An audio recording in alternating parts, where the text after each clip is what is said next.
Tensions between the U.S. and Iran escalated this weekend after U.S. Central Command says 2 U.S. service members were killed Friday in Jordan and 1 was killed in northern Iraq today. The military also says it has recovered the remains of 1 person in Jordan. CENTCOM says they are not releasing the names of the service members killed until after their families have been notified. The deaths bring the number of U.S. service members who have died since the war broke out nearly 5 months ago to 17. That's according to the U.S. military's website. As Jen Sullivan reports, there's rising fear the conflict will spiral further. The U.S. military launching a new wave of strikes on Iran. These latest attacks come after 2 U.S. service members were killed Friday in Jordan following Iranian strikes.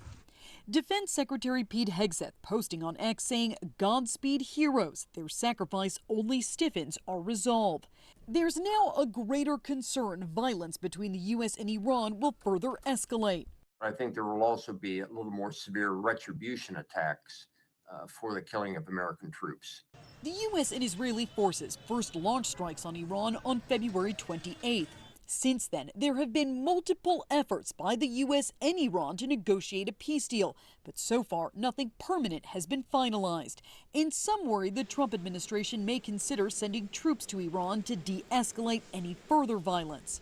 That's a bad option because it's expensive and no one wants boots on the ground, and it just doesn't kind of add up for the American public.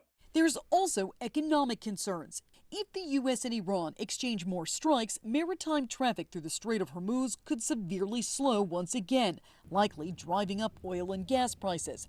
We're at a little under 14 million barrels a day from the Arabian Gulf region. That's 2/3 of pre-conflict traffic, dramatically up from where we were back in March.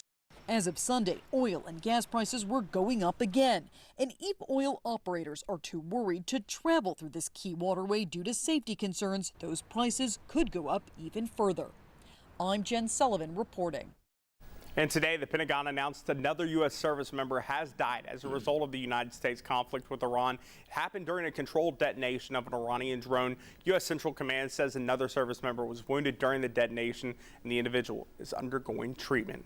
The Iraqi prime minister is expected to travel to Tehran next week, just days after meeting with U.S. President Donald Trump in Washington. The meeting is expected to focus on bilateral relations and rising regional tensions.